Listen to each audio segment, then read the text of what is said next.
Esta era parte de mi propósito. Al empezar a trabajar en esta serie de novelas, una cosa que yo quería conseguir era, yo esencialmente escribo para las personas a las que les gusta leer, que les gusta, que disfrutan con un libro en las manos, que disfrutan del lenguaje escrito, del estilo, de las historias, de los personajes, que quieren perderse en un universo de ficción y que quieren explorarlo y vivir intensamente estas aventuras. Este es el lector que yo tengo en mente, y este lector puede ser joven, puede ser mayor, puede ser una mujer, puede ser un hombre, puede ser cualquiera. Son personas que aprecian la literatura, que disfrutan con ella y que tienen ganas de encontrar el placer de leer, ¿no? Esta gran maravilla de la literatura, cuando realmente podemos perdernos en un libro con el que estamos disfrutando y apreciamos todos los detalles, las texturas.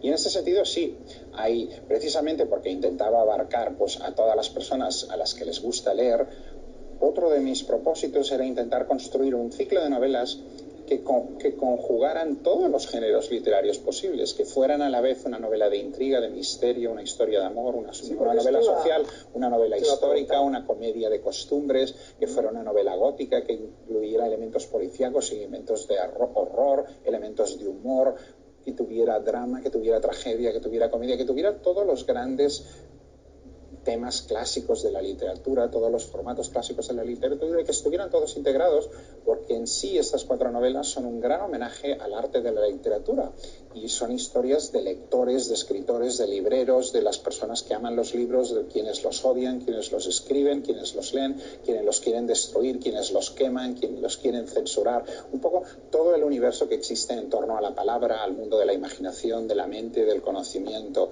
Todo eso es un gran canto a todo este mundo, y todo esto está en la base de lo que son estas historias y de sus personajes, y de ahí que, como tú dices, pues todo esto esté conjugado ahí, que mi intento haya sido un poco hacer de malabarista, ¿no? Un poco ir poniendo cada vez más bolas en el aire y mantener más bolas en el aire volando en este gran truco, ¿no? de ilusionismo, intentar conjurar un poco todo lo que es las grandes líneas de la literatura y de la narrativa universal en un solo lugar, para facilitar al lector esta experiencia, ¿no? de disfrute, de placer y de reencontrarse sobre todo con la diversión. Yo creo que eso es una cosa que a veces hemos perdido, ¿no? A veces parece que leamos por obligación, porque nos dicen esto es muy bueno para usted, como si fuera el brócoli hervido, pero la gente piensa sí, pero en el fondo a mí no me gusta. No, yo quisiera comerme un pastel de chocolate, y dice no, usted coma verdurita hervida que le va bien para usted. Entonces parece que a veces hayamos empezado a pensar en la literatura igual, y yo creo que hay que recuperar este sentido del placer, de la diversión, de lo bien que lo podemos pasar con un libro en las manos, y de que leer nos permite vivir más, vivir mejor, y vivir las aventuras de 1000 personajes y encontrar cosas dentro de nosotros que no sabíamos que estaban allí, y nos permite a la vez encontrar cosas en el mundo que tampoco sabíamos que estaban allí. Este es un poco, aunque suena muy ambicioso, pero un poco el lugar hacia el que yo intento pues acompañar al lector, para ver si lo encontramos juntos y disfrutamos de este milagro de la literatura.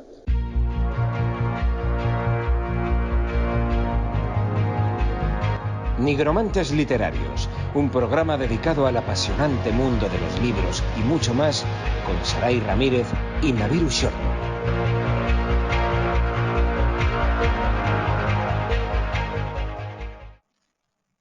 Bienvenidos, nigromantes, a un programa nuevo. Hoy vamos a hablar de La sombra del viento de Carlos Ruiz Zafón.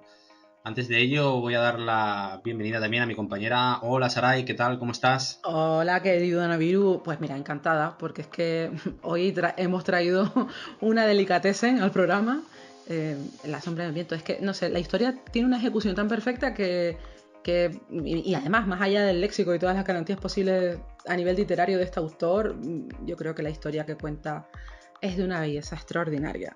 Sí. Estaba deseando hacer este programa, tengo que decirte. Yo también, ¿eh? Decir a los nigromantes que el fragmento que hemos escuchado en la intro pertenece a una entrevista que le hicieron a Carlos Ruiz Zafón hace unos años, y vamos a dejar el enlace en las notas por si quieren escuchar la entrevista entera. Y bueno, pues es que no sé por dónde empezar, porque hay tanta tela, ¿no?, que cortar. Yo tenía este libro pendiente desde hace mucho tiempo, ¿no? Bueno, me lo regaló una amiga hace un porrón de años, y me avergüenza haberlo dejado como una de esas opciones para leer en un momento en los que no tuviera nada más con lo que entretenerme. Se me acaban de abrir los ojos como dibujo animado. Porque sí, yo siento que retrasa algo muy bueno de forma innecesaria.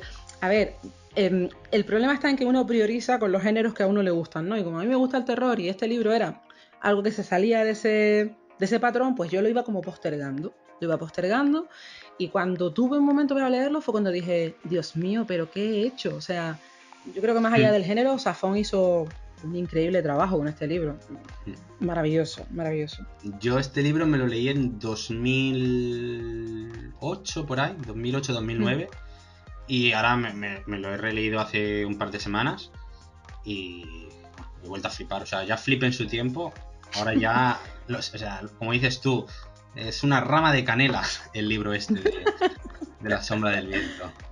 Bueno, ¿qué te parece, Navi, si les contamos primero a los nigromantes algunos datos de este magnífico autor y luego nos metemos de lleno a analizar la historia? Venga, vamos a saber algo más del autor. Pues mira, Carlos Ruiz Zafón es el escritor español más leído en todo el mundo, después de Cervantes, del que ya hablaremos en profundidad en el programa 20 cuando analicemos el Quijote. Se va acercando. Sí, ahí está la cosa. Están, por supuesto, invitados a participar en la lectura conjunta. Pero bueno, regresando a Zafón, sus obras han sido traducidas a más de 50 idiomas, casi nada. Es que me ha sonado el teléfono de... Yo no sé qué pasa, pero a esta hora se pone todo el mundo como de acuerdo, perdón. En los 90 Zafón se dio a conocer con una trilogía llamada La trilogía de la niebla. Luego escribió Marina, que es otro de esos libros que me han recomendado hasta la saciedad. Muy bueno, Marina, ¿eh? Sí, ¿verdad? Y a principios del 2000 publicó La sombra del viento, que es el primero de una tetralogía llamada El cementerio de los libros olvidados. Este lo componen El juego del ángel, El prisionero del cielo y El laberinto de los espíritus. Ha sido un éxito en todo el mundo. Yo personalmente solo me he leído el primero, pero yo también. me consta que la tetralogía se puede leer de forma desordenada e independiente, ¿no? Eso está bien, eso está muy bien. Tengo algunas curiosidades que me gustaría compartir con ustedes. Sí, curiosidades. Yo hoy no he traído del autor. Sí. Bueno, en una entrevista leí que de niño Zafón se recorría las calles de Barcelona cobrando las pólizas de seguros que realizaba su padre a sus clientes. Anda. Y contó que esta experiencia le ayudó mucho a la hora de diseñar personajes en sus obras, ¿no? Imagínate qué clase de individuos se encontró entonces y cuántos de ellos estaremos leyendo, ¿no? en sus libros. Su primera lectura fue un libro de Julio Verne, Miguel Strogoff. En los 90 decidió dejar su actividad como publicista y se dedicó enteramente a la escritura. Siempre deseó ser escritor, que es algo que, según él, fue el resultado de la influencia de su padre, que le inculcó el hábito de leer. Bueno, y en esta etapa, en la que su rutina de trabajo requería unas 6 horas diarias, sacó su primera novela, que fue de corte juvenil, El príncipe de la niebla, que ganó el premio EDB. La sombra del viento fue, digamos, la obra que le abrió paso a un público adulto y además logró con él convertirse en un superventas internacional. Está considerado uno de los mejores 100 libros de los últimos tiempos. Toma ya. Y sí, es que este título es muy grande, ¿no? Creo recordar que la presentó al Premio Planeta y no ganó.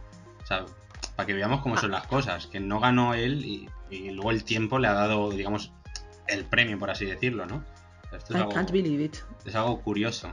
Creo que en una entrevista que le hizo Buenafuente se lo dijo, que se presentó al Premio Planeta, no lo ganó, y dijo, bueno, he ganado. O sea, igualmente. No, o sea, increíble. No fastidies, o sea, es que solamente por el hecho de haber escrito un libro tan bueno como ese, ya puede quedarse tranquilo. Sí. En fin, si ya nos metemos en aspectos personales, pues no le gustaban mucho las apariciones públicas y era muy selectivo a la hora de acudir a eventos o conceder entrevistas. Y le encantaba el cine. De hecho, durante una época fue guionista y le entusiasmaba la música también, incluso componía bandas sonoras. Y si están interesados en una experiencia mucho más inmersiva, pueden visitar su página y escuchar las canciones que compuso para acompañar a cada uno de sus libros. A mí este dato me pareció muy curioso y probablemente lo pruebe, probablemente escuche su trabajo, tengo mucha curiosidad en ese sentido. Y bueno, le gustaban muchas más cosas dentro del mundo del arte, como la arquitectura, los cómics, especialmente los de Batman, y tenía fijación por los dragones, que por lo visto contaba con una buena colección. Y ya para finalizar con las curiosidades, me gustaría citar 2 de sus frases más auténticas. El tiempo no nos hace más sabios, solo más cobardes. Y el éxito no te cambia la vida, lo que escribes sí. Perdónenme, vamos a quitarnos el sombrero con estas maravillosas frases. ¿Qué citas? Claro, ahí ya simplemente con esas 2 citas se pueden hacer una idea de la calidad de este autor tan maravilloso. Y de persona, porque además yo... las pocas entrevistas que he visto de él, se le ve como una persona muy humilde. Y no este tipo de humildad que hay gente que pretende mostrar, sino una humildad verdadera, ¿no? Y Y esto creo también que dice mucho. Era un tipo estupendo, sí. Es una pérdida terrible para el mundo de la literatura, la verdad. Lo lamentamos mucho. Pues en fin, vamos a La sombra del viento. Vamos a La sombra Navi. del viento. Bueno, lo primero que me gustaría decir es que este libro es un homenaje al gremio de libros, o sea, ya sea autores, libreros, editores, lectores, por lo que todos los amantes de la literatura, o sea, ya nos tiene ganado este libro, ¿no?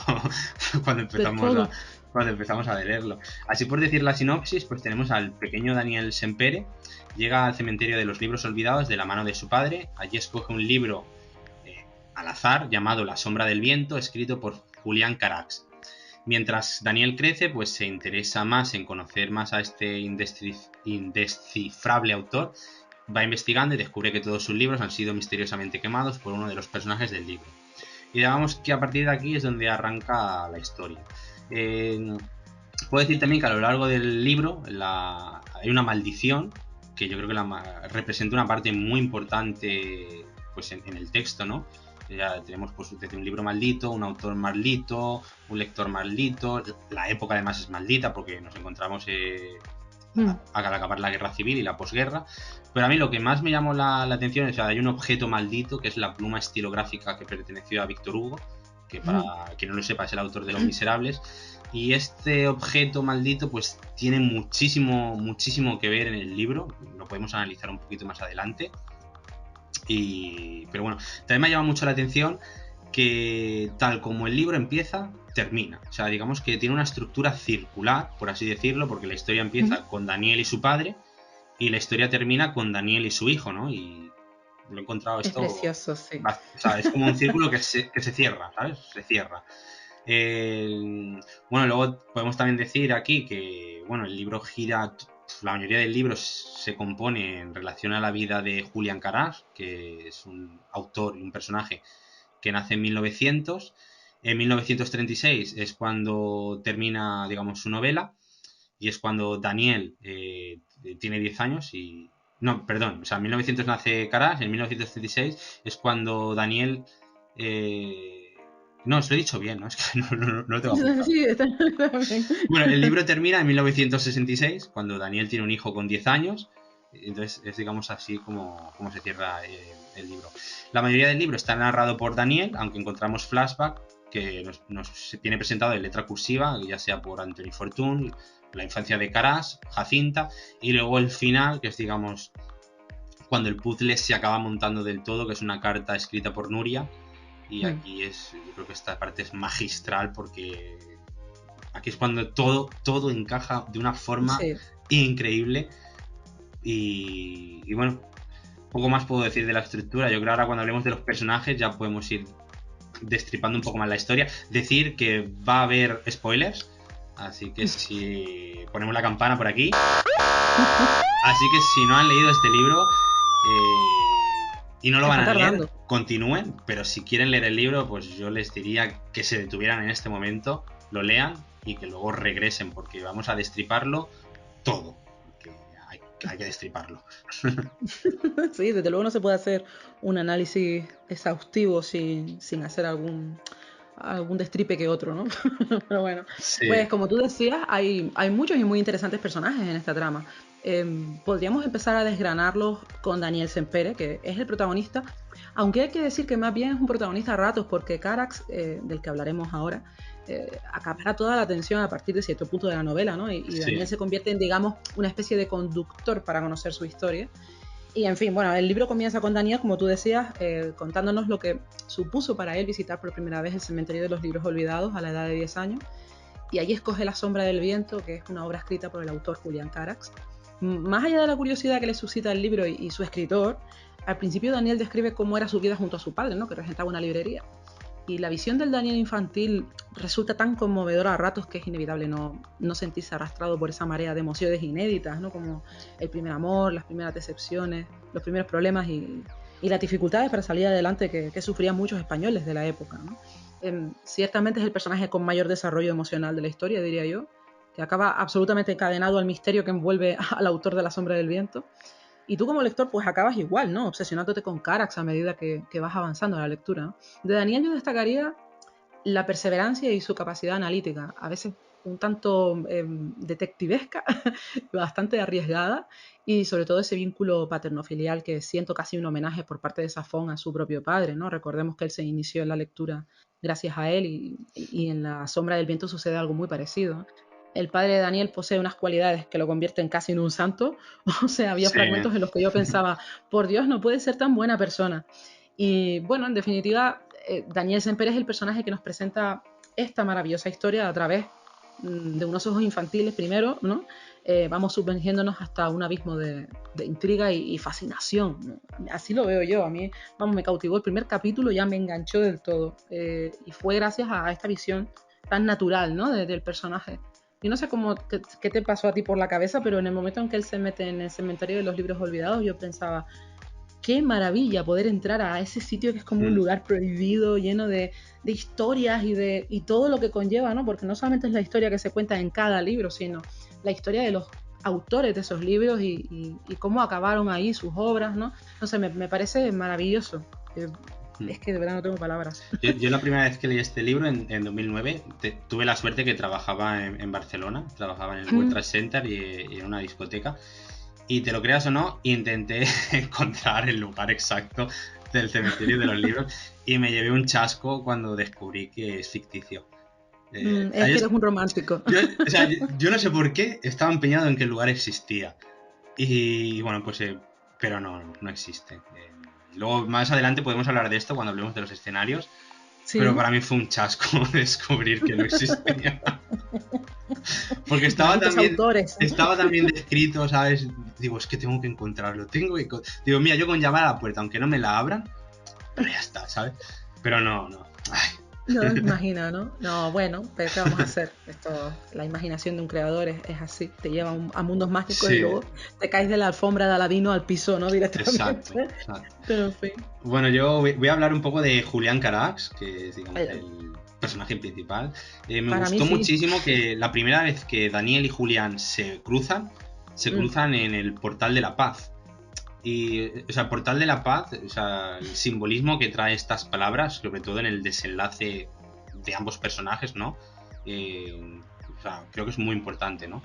Y bueno, pues decir que Julián Carax pues escribió 8 novelas a lo largo de 8 años, iba una por año más o menos, y las publicaba a través de editores Cabestany, y todas las dedicaba ponía para P, que es de Penélope, que es, digamos, el amor de su vida, y puntos suspensivos, hermana, que esto se descubre al final. Yo de esto no me acordaba, y esta segunda relectura, o sea, las manos a la cabeza, digo, ¡ah! Sí. Es devastador. Sí. Porque claro, ella está embarazada, o sea, es muy fuerte. Bueno, digamos que Julián Carax, ya lo has comentado tú, es el autor del libro de La sombra del viento, el libro que adoptó Daniel, la primera vez que visitó el cementerio de los libros olvidados. En este libro hay un personaje que se llama Line Cover, que simboliza un poco el diablo, y Julián Carax se termina convirtiendo en este personaje a través de un accidente, de un incendio que hay en el almacén Cabestany.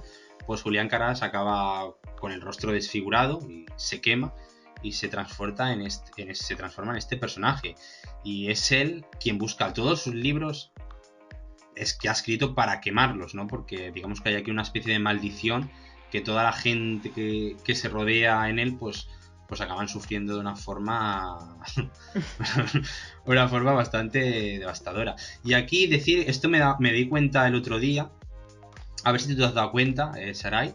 No sé si esto es coincidencia o no, pero tenemos Daniel, que es un nombre compuesto por 6 letras, y tenemos Julián, que es un nombre compuesto por 6 letras.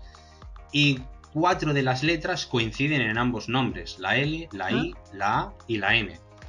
Entonces, claro, hay un paralelismo, si nos fijamos a lo largo del libro, que digamos que Daniel acaba cometiendo los mismos errores que comete Julián en su pasado, ¿no? Ya sea, bueno, que se enamora de la hermana de su mejor amigo, se acaba quedando embarazada, la pluma de Víctor Hugo, que la tiene Julián Carax, luego él se desprende para venderla y acaba en las manos de Daniel, ¿no?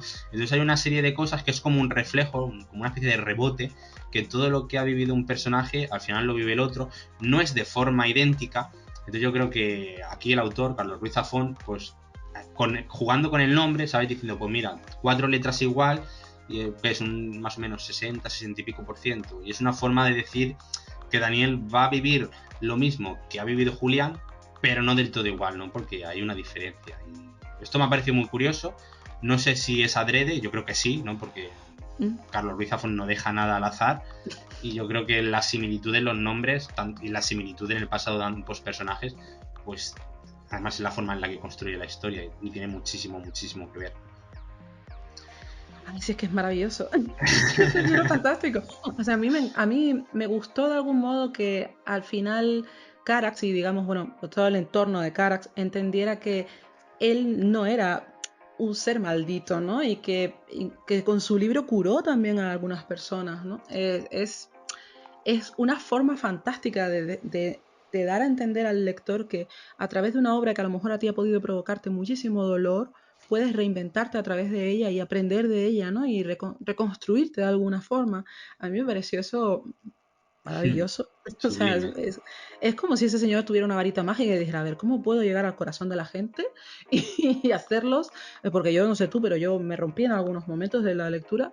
Yo me rompí en un momento, te lo voy a confesar, luego me pasó en el metro, se me escapó una lágrima, ya es la tercera vez que me pasa este año, me miró una mujer y yo me encogí de hombro y digo, ¿sabes? ¿Qué le voy a decir? Es que estoy leyendo algo súper bonito. Pero bueno, me rompí en un momento que no me lo esperaba, fue en el momento, al final del libro, luego lo hablamos, si quieres, sí, vale. Porque no me lo esperaba, ya me había hecho el fuerte y digo, venga, ya lo acabo ya sin llorar. Pero no, cuando menos lo esperé. Es imposible. Es imposible. Y a mí no me gusta llorar con los libros, pero tengo que reconocer que te toca la fibra en muchos momentos. Sí. A lo mejor no llegas al llanto extremo que te puede surgir cuando lees algunas obras. Bueno, no sé, a mí, por ejemplo, pues yo en algunos momentos del juego de Geralt yo lloré de impotencia o con Viden también me pasó. Pero llorar de gimotear, de decir, Dios mío, estoy completamente fuera de control. Sin embargo, en este libro lloré muchas veces porque me llegó al corazón. Sí, emotivo, de la emoción. Sí, es emocional, es conmovedor, es conmovedor. Pero bueno, en fin, si quieres seguimos con los personajes, que es que aquí hay... Sí, ahora vamos a hablar de uno de los grandes. Uno de los grandes es el gran Fermín Romero de Torres, que, bueno, si algo caracteriza a este personaje es su labia e ingenio. Se nos presenta en la historia como un mendigo, pero uno cuyo pasado se nos antoja una novela de espías, ¿no? Y yo lo encuentro toda una revolución en la trama. De hecho, es tan completo y único que no me imagino el libro prescindiendo de él, ¿no? No, y bueno, yo decir que, o sea, sin este personaje yo no creo que el libro hubiera tenido el éxito que tiene. Porque es que es los momentos de humor sí, los trae este personaje. Sí, es que este señor es un show, ¿no? Primero por las vivencias que relata, pero sobre todo por cómo las relata, ¿no? La capacidad verbal de este tipo es digna de estudio, lo cual lo convierte en un vendedor infalible y yo por lo menos habría comprado cualquier cosa que me hubiera vendido. Y bueno, me emocionó cómo Sempere le da una oportunidad en su negocio, es una oportunidad que Fermín agradece con un nivel de lealtad conmovedor. A priori uno piensa que está ante un pobre desquiciado que cuenta con una inteligencia superior a la media, pero desquiciado igualmente, ¿no? Hasta que profundizas en el personaje y ya lo buscas en todas las escenas. En lo personal me parecía genial el modo en que definía todas sus identidades, ¿no? Experto en vudú, bailarín profesional. Y claro, todo esto en boca de un señor que está, pues, bastante deteriorado por el alcohol, vida en la calle y demás, hace que su discurso parezca, pues eso, la retahíla de un beodo, ¿no? Un beodo muy ingenioso, eso sí. No sé si Zafón tomó como referencia a alguno de los clientes de su padre para plantear a Fermín, pero desde luego aceptó a tope con él. O sea, es un 10 como personaje, es un 10. La forma de hablar que tiene, esa sapiencia, ¿no? Que la mezcla un poco con esa forma de ser tan a veces caótica que tiene también, ¿no? A mí me parece fascinante. Yo he traído varios ejemplos que los apunté, porque es que me reí un montón, me reí. Y reírme no tengo problema, reírme en público. Por ejemplo, mira, tengo aquí 5, que son, yo creo que 5 momentos buenísimos. Uno de ellos es cuando Fermín está diciendo algo y le dicen, Fermín, ¿es usted un poeta? Y Fermín contesta, no, yo soy un pragmático, porque la poesía miente, aunque en bonito, y lo que yo digo es más verdad que el pan con tomate. O luego, por ejemplo, tenemos un texto cuando ha habido al relojero, ¿no? Que le han pegado una paliza. Ay, pobre, sí. Le preguntan, don Anacleto, ¿qué pasa? Preguntó mi padre, nos cuenta Daniel. Y entonces Fermín dice, Franco ha muerto, diga que sí, apuntó Fermín esperanzado, ¿no? Digamos, Franco ha muerto es la frase mítica esta que conocemos todo el mundo. Luego también tenemos otro momento cuando hay un personaje que, bueno, pues tiene como una bajada de tensión y Fermín pues le dice, tenga un subus, que lo cura todo. Y esto es un guiño a Alicia en el País de las Maravillas, al sombrerero loco, cuando él dice la misma frase con el limón lo cura todo. Y aquí tenemos a Fermín, que yo creo que es un guiño 100%, ¿no? Que es un guiño a Alicia en el País de las Maravillas, como... Sí. O sea, es una mezcla entre el sombrerero loco y Fermín de la Torre. Luego cuando van a visitar el sitio este donde tienen a Jacinta, que están buscando a Laia, que cuidó a Penélope, le dice Daniel, ha tenido suerte encontrándola, y entonces Fermín le responde a Daniel, esto es una olla de tarados, he intentado lo de los subus, pero los toman por supositorios.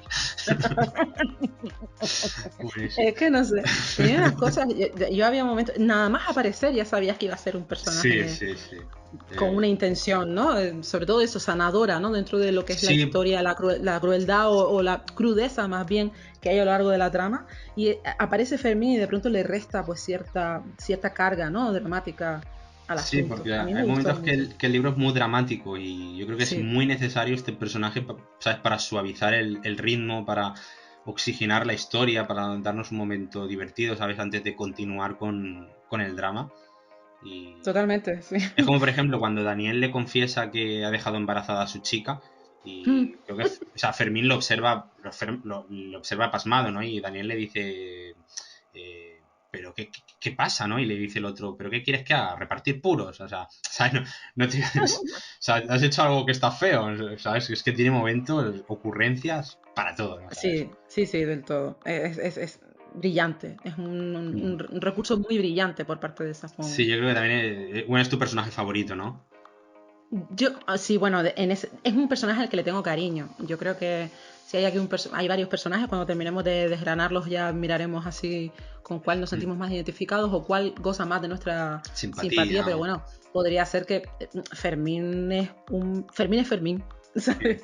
Fermín es ese personaje que de pronto aparece todo lleno de quemaduras y totalmente maltratado, ¿no? Por la sociedad, siendo una mente tan auténtica como es, ¿no? Ahí está castigado, ¿no? Por las circunstancias, ¿no? Y de pronto ver cómo esa persona se recompone a sí misma es también muy, muy liberador, ¿no? A mí me gusta mucho esa parte de la historia. Pues bueno, vámonos ahora al polo opuesto, porque vamos ahora a hablar del antagonista del libro, bueno, como personaje, ¿no? Que es el inspector Javier Fumero. Y decir que este personaje es antagonista de todos los personajes de la novela. O sea, es antagonista de Julián Carax, pero también es antagonista de Fermín. Es también antagonista de Daniel, de Nuria, o sea... Y del lector. O sea, representa, bueno... Es un monstruo en todos los sentidos. Es un personaje que no tiene escrúpulos. O sea, ni siquiera es leal a nadie. O sea, cuando en la guerra civil, ¿no? Que hay dos bandos, pues él está en los dos. Y al final él termina en el bando del ganador. O sea, tenemos un personaje, un sobreviviente que es, bueno, una culebrilla, ¿sabes? Sí. Además, decir que vive de la venganza. O sea, no tiene prisa por llevar a cabo la venganza. Es un personaje tan frío. O sea, que es que hay... ¡Qué rabia de personaje! Sí, me he reído por eso, porque realmente, oye, no es que odies al personaje, porque bueno, uno entiende que no es real, pero claro, uno vincula esa imagen a otros personajes que sí son reales, ¿no? Y que han sido terribles para la sociedad, y entonces cuando lo ves como va esquivando, ¿no? Va esquivando todo el tiempo, y piensas, ¿qué no tendrá su merecido este sujeto, ¿no? Que es imposible, ¿no? Bueno, yo creo que Fumero es el personaje que cualquiera que se sienta un ser progresista detestaría sin miramientos, ¿no? Sí, exacto. Es un mercenario, lo que tú decías, ¿no? Que no tiene un bando, no, porque no es leal, no entiende la palabra lealtad y, bueno, amparado su posición como policía, hace lo que le da la gana, ¿no? Exacto. Yo diría que tanto él como Carax y como Kubert son fórmulas que, por supuesto, Carax no es malo, ¿no? Evidentemente, pero son fórmulas perfectas para generar dependencia en el libro, porque todos ellos cuentan con una historia que en un principio está indefinida y al final lo que logra Safón es que necesites conocer todos los detalles, más allá de si te caen bien o mal, ¿no? Eso es una cosa tremenda, o sea, ¿cómo puedes generar una dependencia en el lector con un personaje tan dañino como es el caso de Fumero, ¿no? Y luego, además, la combinación entre personajes es como lidiar con corrientes totalmente opuestas, porque mientras Fumero representa esa maldad indecible con una moralidad precaria, ¿no? Otros personajes como Fermín lo enfrentan con ingenio e inteligencia, ¿no? Yo creo que es ahí cuando Fermín se gana al lector, ¿no? A pesar de las diferencias que tú puedas tener a nivel sociocultural, pues bueno, pues si te comparas con alguien que se crió en el marco temporal que manifiesta el libro, ¿no? Pero yo creo que Safón usa estas corrientes para que tú veas los límites de la maldad y al mismo tiempo seas capaz de ver que también hay otros sujetos en el lado opuesto, los que te conducen a creer que aún existe la buena gente, ¿no? Y aquí podríamos incluir a personajes, pues eso, como el relojero o el padre de Daniel, ¿no? Perdona porque te he cortado y estabas tú ahí hablando. Pero me ha salido solo. A mí, lo único que me queda añadir es que, bueno, que el autor tiene una forma muy inteligente de presentarlo, porque primero nos lo pinta como malo, luego nos lo humaniza, o sea, nos cuenta pues que sufría bullying de pequeño, o viene de una familia un poco humilde en el que la madre intentaba pretender ser algo más, era un poco como el bicho rarillo, se acaba enamorando también de Penélope y, bueno, por bromas del destino, pues la Penélope acaba con Carax, ¿no? Y digamos que todo eso acaba haciendo... Bueno, ir ahí de golpe, claro.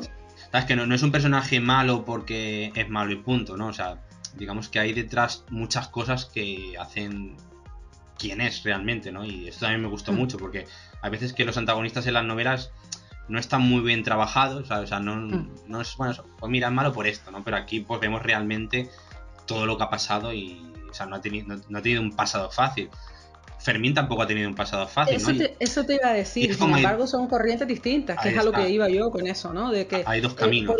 Exactamente, y tú escoges el camino y después tienes que ser consecuente con el camino que escoges, ¿no? Exacto, y tenemos por un lado Fermín, que coge, digamos, el camino bueno, y tenemos al Fumero. Además es que Fumero ya de fumar, ¿sabes? Como que yo que soy fumador, pues claro, fumar no me gusta. Entonces, claro, ¿sabes? Ya está como que tiene algo repulsivo y perdón por ser algún nigromante que fuma, pero, ¿sabes? No, hombre, pero... Es como...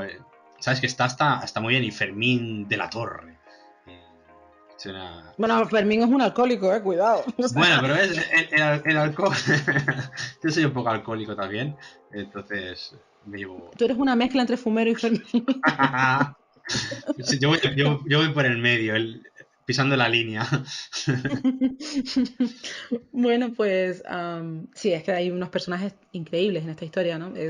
Otro podría ser Gustavo Barceló, que para mí es un gran personaje, ¿no? Se nos presenta como un amigo de Sempere que forma parte, o al menos de eso presume, de la élite intelectual de entonces, y tiene infinidad de contactos dentro del mundo de los libros, especialmente de los libros clásicos, y hasta asegura ser descendiente de Lord Byron, ¿no? Lo cual es bastante improbable, ¿no? Teniendo en cuenta sus orígenes.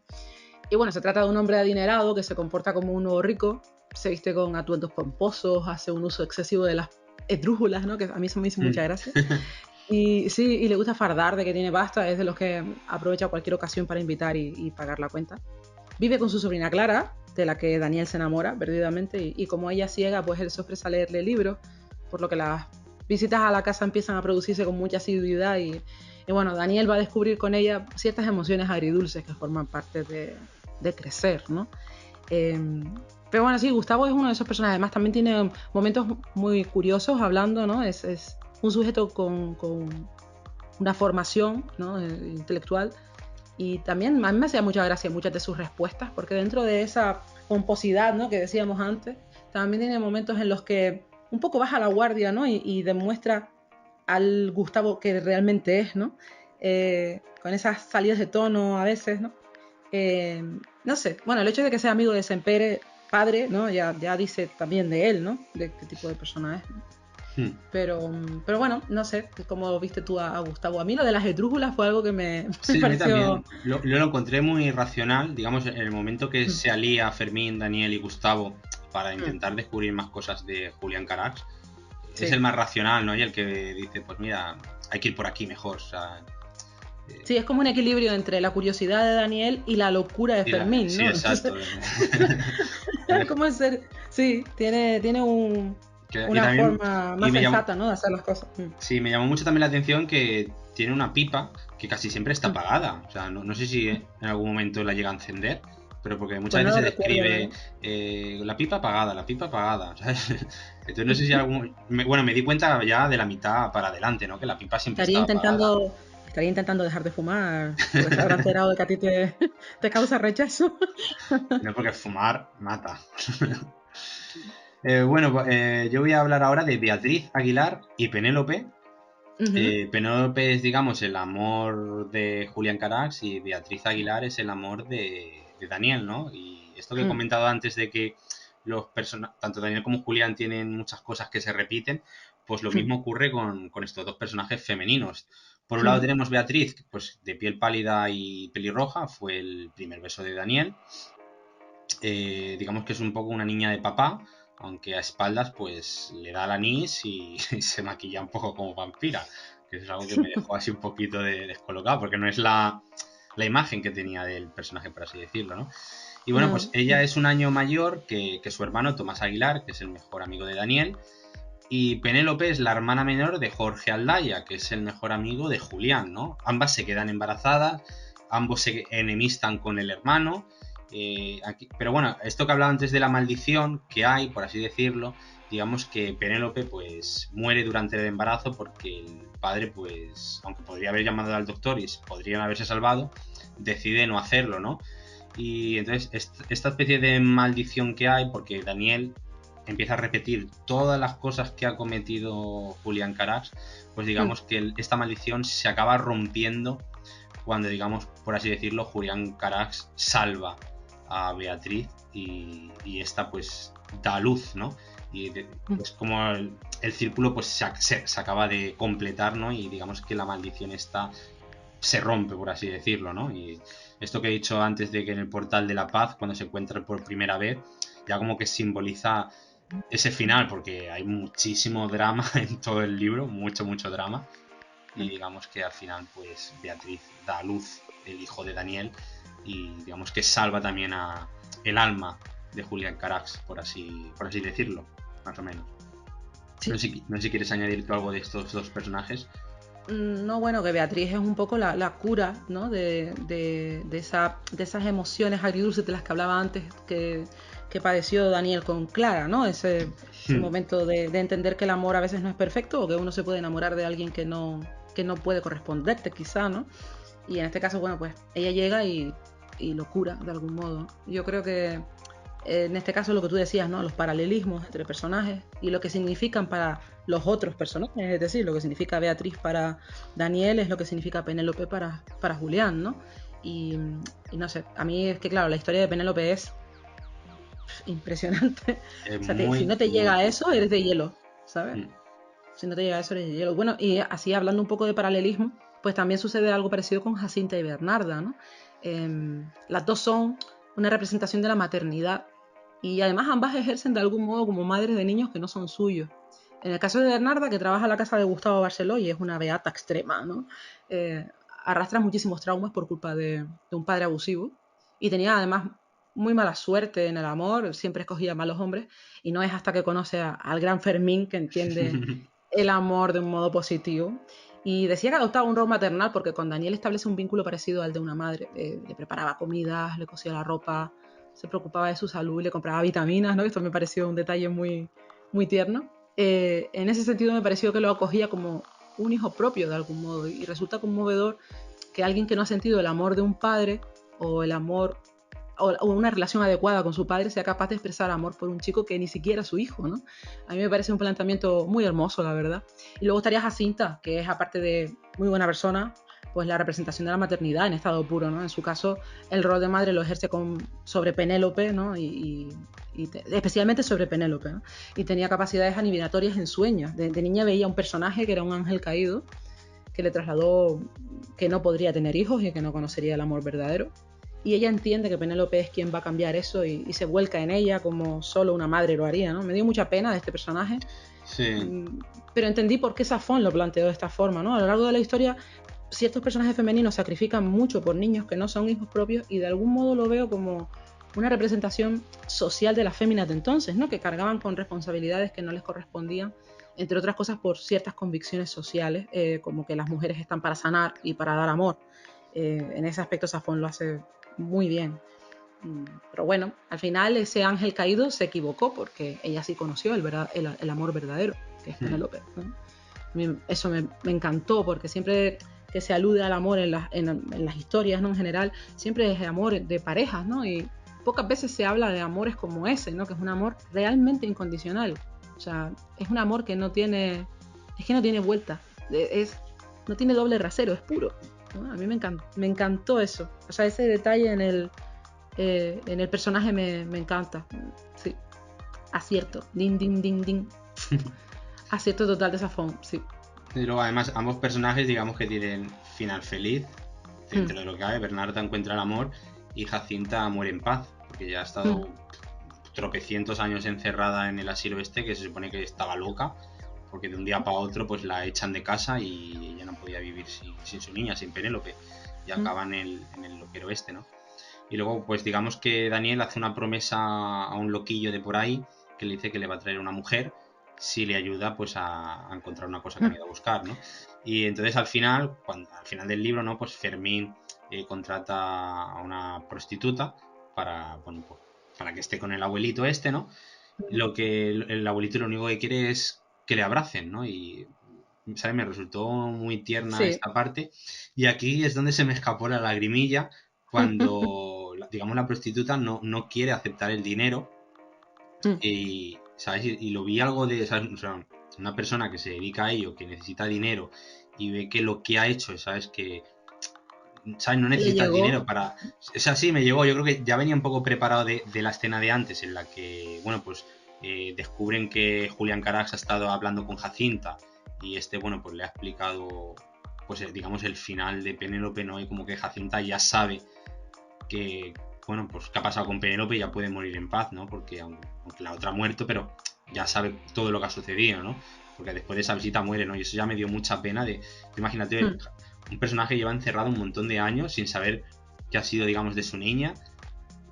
Sí. ¿Sabes? La Es el incertidumbre peor de vivir castigo. con Para eso. ella fue lo peor que le pudo Y al suceder. menos, pues mira, cuando le visita a Julián, pues le explica, pues mira, murió a lo poco de que te echaran a ti. ¿Sabes? Como que, o sea, no ha sufrido. En todos estos años ella ya está muerta. Y digamos, por eso digo que es un poco final feliz, aunque de final feliz nada, es muy agridulce. Joder. Pero bueno, me No, refiero sí, que es terrible, puede morir pero bueno. puede morir en paz, ¿sabes? No morir con la incertidumbre de... O sea, yo creo que estaba esperando saber qué había pasado con Penélope para marcharse al cielo, ¿no? Y eso lo encontré muy triste, muy triste. Ay, Safón rompiendo corazones a todo Dios. Es que, de verdad, qué historia. Bueno, ¿qué? ¿Hablamos de otros personajes? Y Nada, sí, a ver bueno, si me quito un poquillo sí, bueno, yo ahora voy a el hablar, mal sabor. no creo que tampoco que mejore mucho la cosa, Tampoco, ¿no? porque voy a hablar de Tomás Aguilar, el mejor amigo de Daniel, y Jorge, que es el mejor amigo de Julián, ¿no? Y ambos son hermanos, tanto de Bea como Penélope, y ambos se enemistan con sus mejores amigos porque su hermana se enamora de ellos, ¿no? En el caso de Tomás es muy curioso que Tomás y Daniel se conocen porque digamos que Daniel pues hace un comentario un poco despectivo ridiculizando a Bea, y Tomás pues es un niño grande, ¿no? Y le pega una paliza a Daniel, ¿no? Y a partir de ahí se hacen amigos, y el final de la amistad también es con una pelea cuando descubre pues que están liados, ¿no? Aunque luego le pide perdón, pero nunca, creo, se va a vivir a Alemania, me parece. Es como que ya nunca más recuperan esa amistad. Y con Jorge pues pasa algo parecido. Son muy amigos, acaban enemistados. En este caso el inspector Fumero mete bastante cizaña a Jorge Aguilar y vamos, que lo manda para que tenga un duelo con Julián cuando se va a casar en París con su mecenas, y al final Julián acaba asesinándolo. Y bueno, o sea, no tiene el final feliz ninguno. Bueno, Tomás sí que se puede decir que tiene final feliz, Jorge no.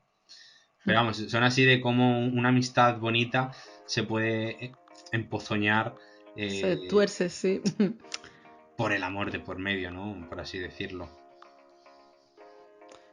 Bueno, el amor nunca tuerce las cosas, lo tuercen otro tipo de emociones. En eso te tengo que corregir. Bueno, porque yo creo que era yo- más que ellos se sintieron como desplazados en un momento determinado, ¿no? sí, Y eso lo... sí, también desplazado y también, a ver, por la época de igual, Mm. pues digamos, el padre pues esperaba casar a su hija con una persona más importante y no con un muerto de hambre, por así decirlo. O sea, es que hay así muchas cosas de... Porque claro, en aquella época, o sea, si no, digamos, normalmente eran matrimonios de conveniencia, ¿no? Y claro, tú quieres casar No, a y tu además que, hija con un exacto, hombre... ¡Uf! tú como hijo eras la propiedad de tus padres, Exacto, ¿no? en Entonces, parte, ¿no? por eso digo, por eso me refería como que el amor hace que se tuerza esta amistad. O sea, yo iba un poco por ahí, no que el amor, por supuesto. El amor es lo más bonito que hay en el mundo. Es que sí, bueno, son dos personajes que merecen también en parte un poco la lástima, ¿no? Del lector, porque están completamente enfermos no sé, tienen unas visiones totalmente distorsionadas, ¿no? De lo que es lo conveniente y lo que no, lo que tú decías, ¿no? Un poco estás ahí a merced de lo que tus padres te indicaran, ¿no? Entonces, y no quedaba tampoco otra, ¿no? Más que obedecer o ser un rechazado por parte de tu familia, ¿no? Que es un poco lo que hacía Bea, bebiendo anís y pintándose Sí. como una vampira, ¿sabes?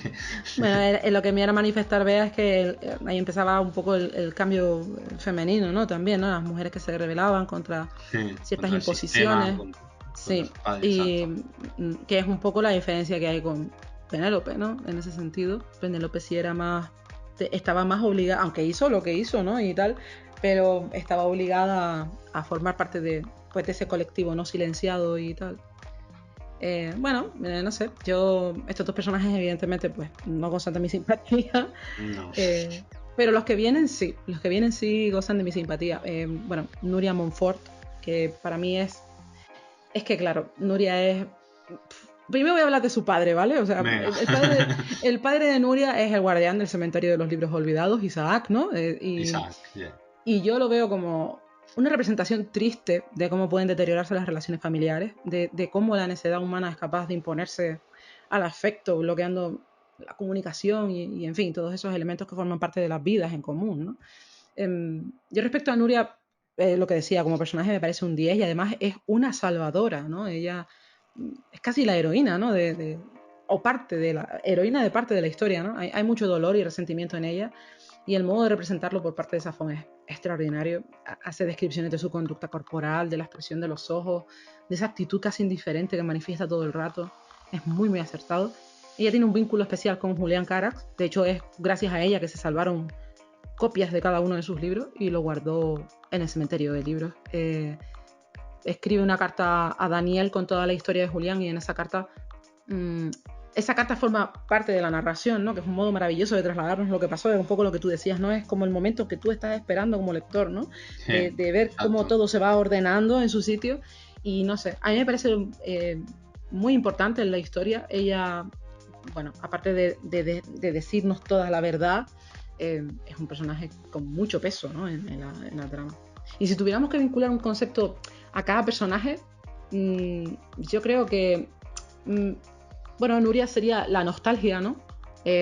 Y así te podría decir los otros, ¿no? Pues Daniel representaría la curiosidad, Carax es ese artista infravalorado, el padre de Daniel es la paciencia, Fermín es la sabiduría y un poco la locura también. Jacinta y Bernarda son el amor incondicional, Fumero es la maldad, a pesar de lo que tú decías de que puede tener algún motivo para haberse convertido en algo así. Y yo creo que Safón empleó todas estas metáforas, ¿no? Para realizar un retrato social de entonces, ¿no? Somos mucho más de lo que llevamos en la cara. Somos el resultado de muchas cosas con las que tropezamos en la vida, ¿no? Es que claro, hay tantas cosas, hay tantos detalles tan bonitos, ¿no? En el libro es muy social, es un libro muy social, sí. En realidad, ¿no? Trabaja muchas ideas. Es que es un libro que merece la pena leerse no una vez, sino varias, porque creo que es cuando vas a valorar. Sí, no sé, yo creo que también va a ser una de mis relecturas, porque yo lo leí el año pasado, ¿vale? Y me dejó traigo muy un buen sabor de boca. fragmento, lo quería decir al final, pero bueno, a colisión de lo que has dicho tú, lo voy a decir ahora, ¿vale? Esto se encuentra en el mismo libro, ¿eh? O sea, en el propio libro encontramos este texto. Leer un libro por segunda vez significa descubrir cadencias y giros en la prosa que fluían como motivos musicales, acertijos de timbre y pausa en los que no había reparo en la primera lectura. Nuevos detalles, priznas de imágenes y espejismos despuntaron entre líneas, como el tramado de un edificio que se contempla desde diferentes ángulos. Esto le pasa a Daniel la segunda vez que lee el libro de La sombra del viento, cuando ya es más adulto, ¿no? Lo mismo me ha pasado a mí ahora releyendo este libro, y lo mismo te pasará a ti cuando lo vuelves a leer. Y, por ejemplo, a mí me gusta mucho releer libros, sobre todo libros que me han gustado, por esto mismo, ¿no? Y cuando encontré estas palabras en el libro, me las apunté, porque digo, es que es esto lo que muchas veces quiero decir, pero no encuentro las palabras adecuadas para expresarme con precisión. Y aquí Carlos Ruiz Zafón, pues a través de la voz de Daniel, lo ha escrito. Maravilla. Maravilla.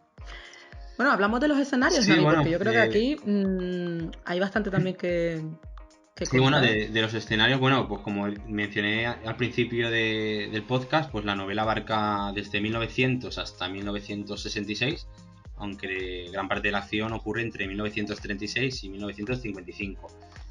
Se retrata a Barcelona de una forma, o sea, magistral, ya súper gris.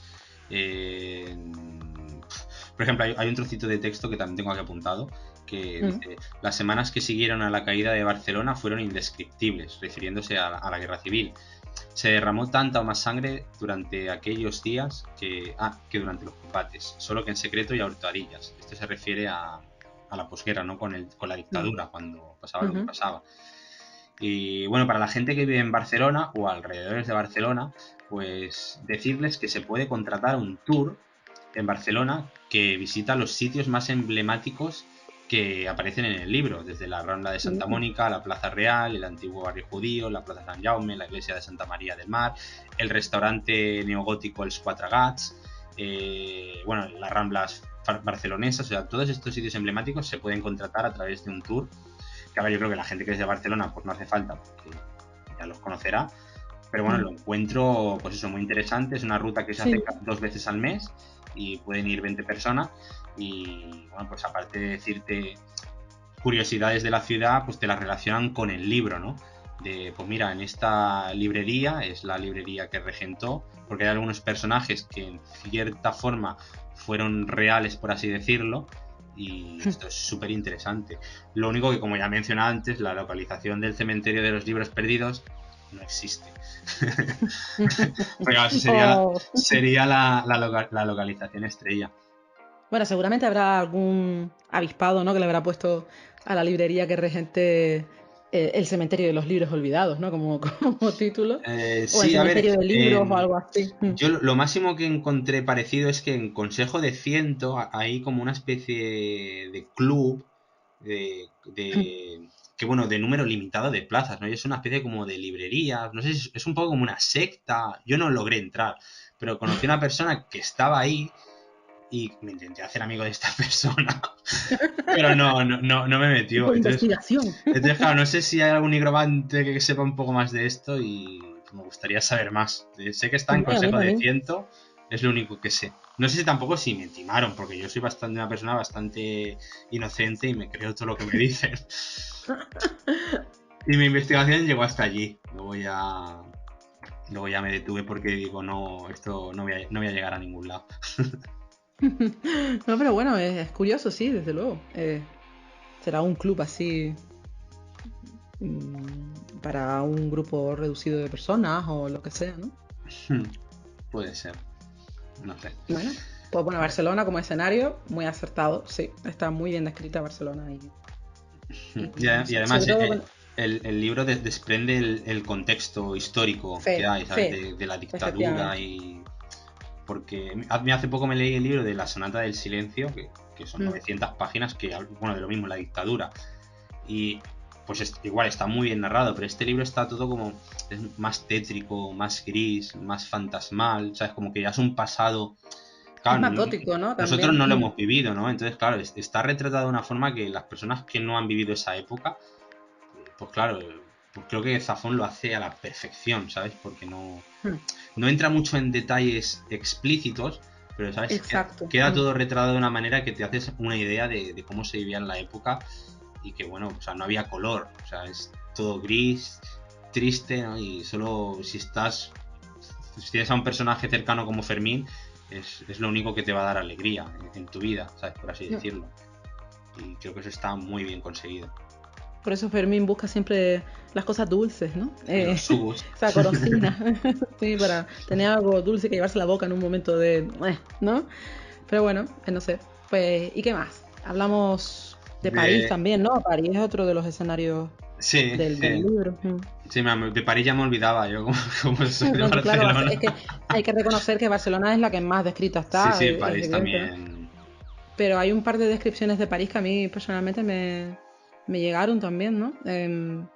Está todo, vamos, no sé, es que este señor, claro, le gustaba tanto la arquitectura también que hace muchas descripciones de los edificios, de todo el color, eso, ¿no? Que dices tú, la luz de los sitios. Me gustó mucho eso también. Y bueno, y el otro escenario, el cementerio de los libros olvidados, es otro escenario.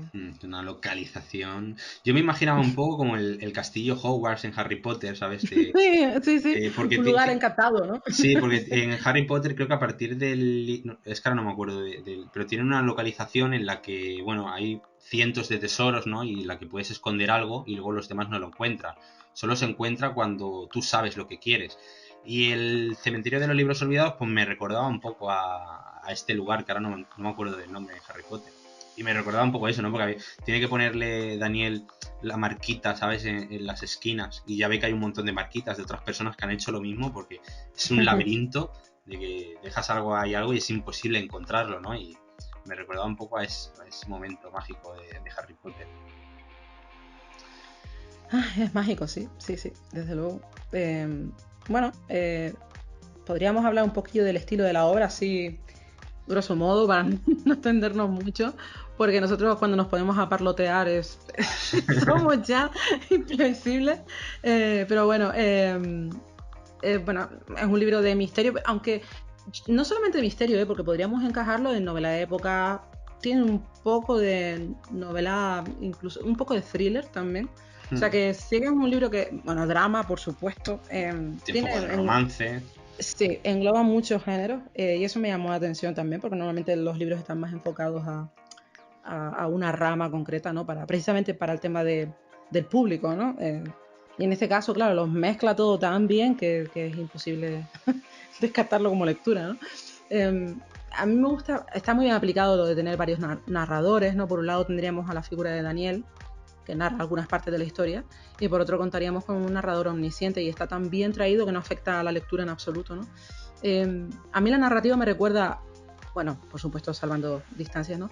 Pero me recuerda a la de Víctor Hugo, nombrado la novela, en el sentido de enlazar a todos los personajes de tal forma que no te das cuenta y ya quedaste atrapado, ¿no? Y también me gustaría destacar la extraordinaria manera de ambientar la etapa histórica, como tú decías, ¿no? Sin necesidad de focalizar la acción en este hecho, ¿no? Es tan sutil, es como, no sé, la pátina del tiempo te envuelve de forma irremediable, ¿no? Y parece que estás viendo una película. Se trata de una fotografía clarísima de ese periodo de la España de la posguerra, ¿no? Sí, y además no se hace pesado, porque no. yo ya he leído tantos libros pues que el contexto histórico es la dictadura o la guerra civil, que vienen a repetir un poco a veces las mismas cosas, ¿no? Y por ejemplo en este libro, ¿sabes? No pasa esto, ¿no? Y creo que esto es algo original, y es que además o sea, es contar lo mismo que otros autores, pero con palabras diferentes y de una forma mucho más sutil. Y yo creo que esto su estilo. Es algo... Sí.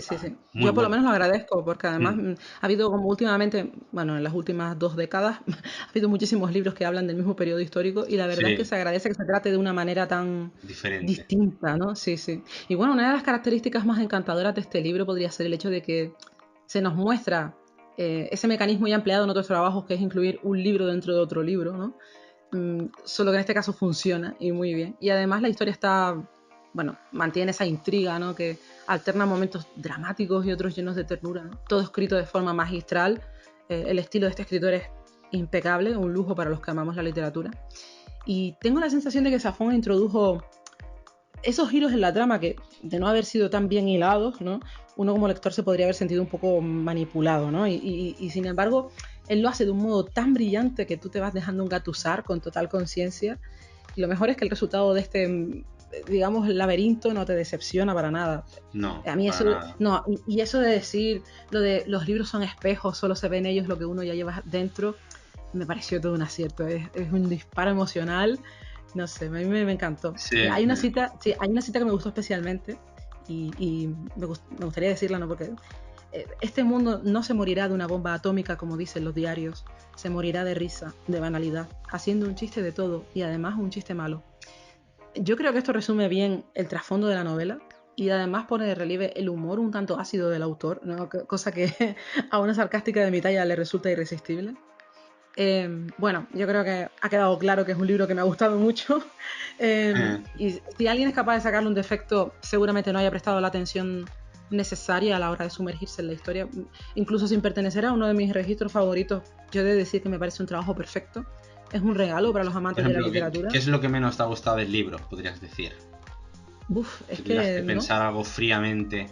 Es que sí, con sinceridad digo que me parece un libro muy completo en muchos aspectos, a nivel de diálogos, a nivel de descripciones, a nivel de ambientación, el desarrollo de personajes, nudos, es que, no sé, cuando yo creo que hay pocos análisis, por muy pormenorizados que sean, que vayan a hacerle justicia, ¿no? A este libro, ¿no? Porque tú estás en plena lectura y crees que el nudo no puede tensarse más y van y aparecen nuevos enlaces entre personajes, nuevas preguntas.